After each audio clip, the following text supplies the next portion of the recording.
My name is Takeo Rivera. I'm in performance studies, and today I would like to share a little bit about a fairly well-known figure for a lot of people.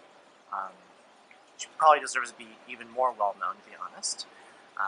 But her name is Shuri Moraga, and like I said, very canonical, especially when it comes to women of color feminism.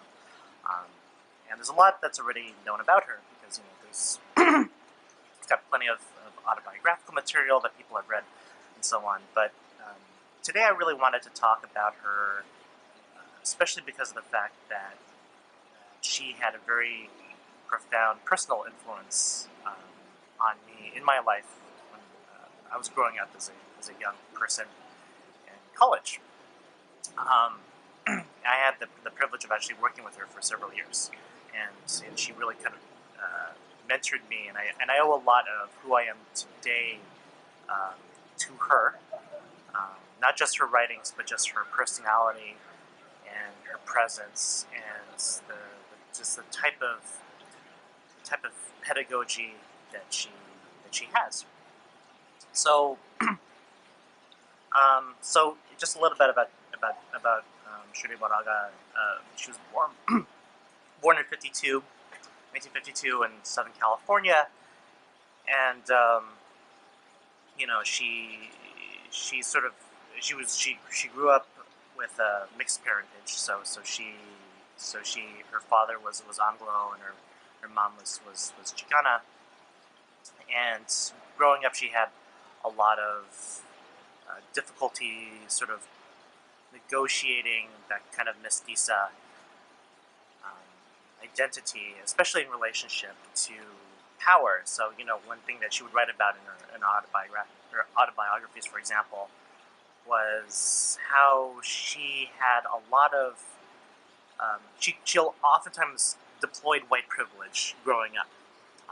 There's a lot of sense in which she take advantage of her light-skinnedness to procure advantages for herself throughout her life. And at a certain point, as she became more and more politicized, she realized that she was internalizing racism, she was internalizing oppression,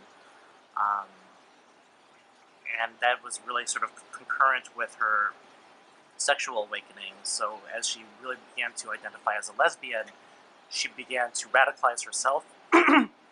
She slowly became an artist, and eventually she began collaborating with the other really super canonical women of color scholar and thinker Gloria Anzaldúa, of course, and together they wrote the canonical, or they edited the canonical, this bridge called My Back, which really kind of kicked off women of color feminism and third wave feminism in general.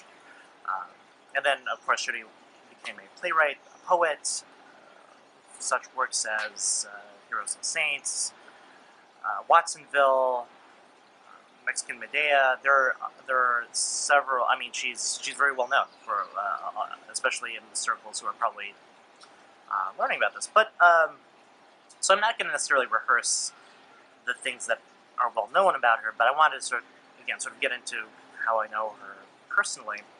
So I actually was first exposed to her work when I was a young freshman at Stanford, and when we so in that time, this is like 2005 at Stanford, we had this program called the Introduction to the Humanities,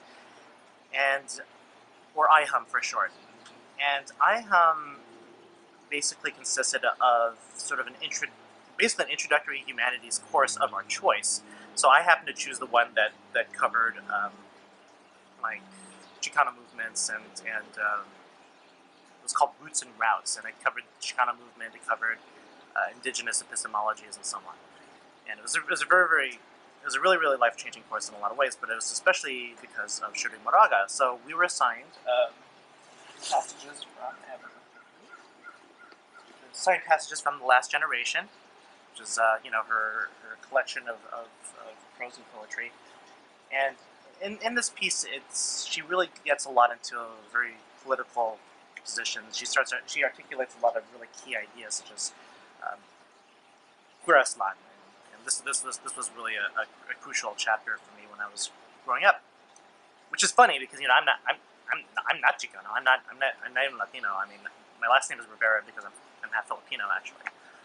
But I grew up with activist parents. I grew up with parents who were involved in the Asian American movement, and I hadn't really, even though I had that upbringing, I never really thought intersectionally before. I hadn't really put a lot of thought into feminism, much less queer thought at all. So when she starts articulating a mode of liberatory ethnic nationalism that incorporated the queer and the feminist, it completely changed my worldview in ways that I never really did before. Because as far as I was concerned, I was really only concerned with race and class when I was a freshman in college. But then I was reading this, and then it really blew my mind. So so what was interesting was we were assigned this piece, and we were and this class had a large lecture hall and sections. And so in the large lecture hall, Shiri Moraga came to guest lecture. And what I was really shocked by was the ways in which so many of these Stanford students were so resistant. They were not having it. There was just like student after student with just like, I mean, the ridiculousness of it. Things like, well, I'm not a Chicano lesbian. Why should I care about this word? What's up with that? You know, like this, like I think this is like multi-culti whatever being hoisted on me. So you know, a lot of privilege, a lot of BS, right? And I was really angry. I was really angry as I just saw the sea of students just openly challenge her, and just in a way that was not productive. You know, there are productive ways of challenging people. These are not good examples of that. So I was really kind of upset about it. I came up to her afterward, and I told her how much her work really affected me, even though I didn't come from that positionality. But it really expanded. Instead, it really expanded the ways in which I had to think beyond myself. It expanded the ways in which I had to think beyond my mere subject position, and to think about centering this form of thought as the crux of my sort of political and academic ethics. So that was kind of when I first met her, and she actually signed my course reader. I asked her to sign my course reader. But the following year, in my sophomore year, she was teaching a small seminar called an introductory seminar on women of color playwrights. And this was a period in which I was sort of I had finally sort of put to rest the idea of being pre-med, and I wanted to pursue being an ethnic studies major full time. So when I saw that she was offering this class, I was like, all right, I'm going to take this class. So, you know, one thing that was really clear off the outset is that, especially for someone like me who was you know, very idealistic, very you know, sort of burgeoning my decolonial consciousness or whatever, Shri conducted the class with such passion, such conviction, and in a way that was very, very the way that she could hold the room was really quite unprecedented for me. So anyway, I'm taking this class, this seminar, and every week we had to respond to a woman of color playwright that she had assigned, and you know, these are works that were really really empowering because of the fact that they were so intersectional, very militant works. And every week we had to respond artistically. So I was a spoken word poet, so I oftentimes responded with poetry. And you know, what was really interesting was like every week I would respond with a poem. Eventually, she calls me into office hours, and I was like, "What's going on?" So Shri brings me into office hours, and she kind of like she confronts me, and she goes, "So Takeo, I think you have a handle on this poetry thing. Like that's cool and all. So as a consequence, I am no longer going to allow you to write poetry in my class." And I was like, "Are you serious?" Because she said, "You need to grow as an artist, and you know, I'm only going to put this prohibition on you, but you know, you need to start branching out into playwriting. You need to do different media." And I was like, "What?" You know, because there's nothing in the syllabus that warrant in this, right? She just kind of decided that she was going to prohibit me from writing poetry. But because of that, she really pushed me into writing. Was really my first non-comedic um, sort of short dialogue piece, and that was really my beginning to playwriting. Without Trudy's intervention, I would never have gotten into it, and that's actually what started my whole career as a playwright, which is really pretty crazy. And throughout for following years, I would take independent studies. I'd take multiple classes with her, and she was just really influential to my thought. But what was really interesting about her was the ways in which she was able to always be really. She was really insistent on being both aesthetically and politically, having an integrity both aesthetically and politically, and being able to always sort of insist that we always sort of stay real to who we are and to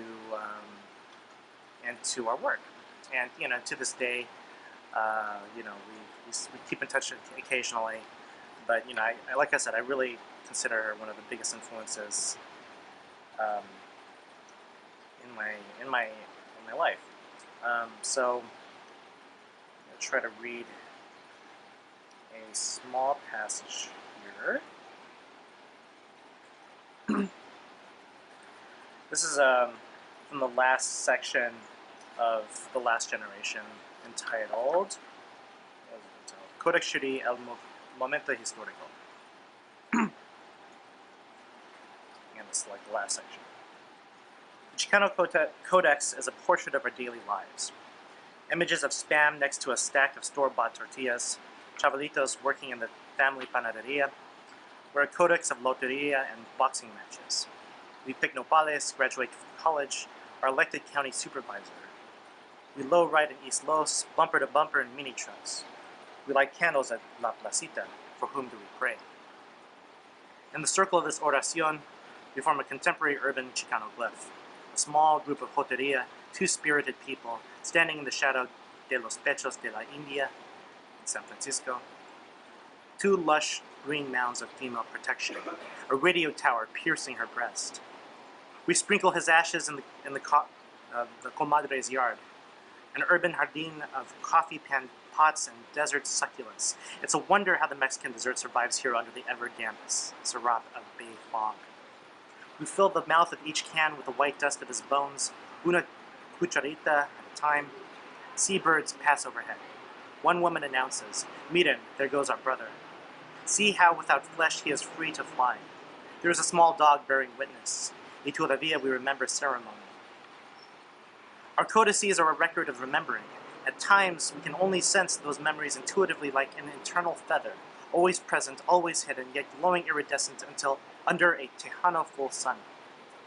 Our memory is the umbilical cord buried beneath the shade of cottonwoods, where abuelita cuentos pour scroll-like from the tongue.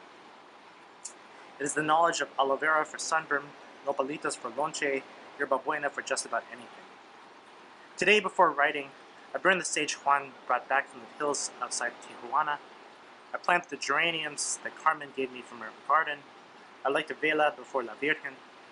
And on Christmas, los comadres put down our paintbrushes, turn off our computers, and stick our hands into the masa como han hecho las abuelas por siglos. I'll stop there. Anyway, thank you very much.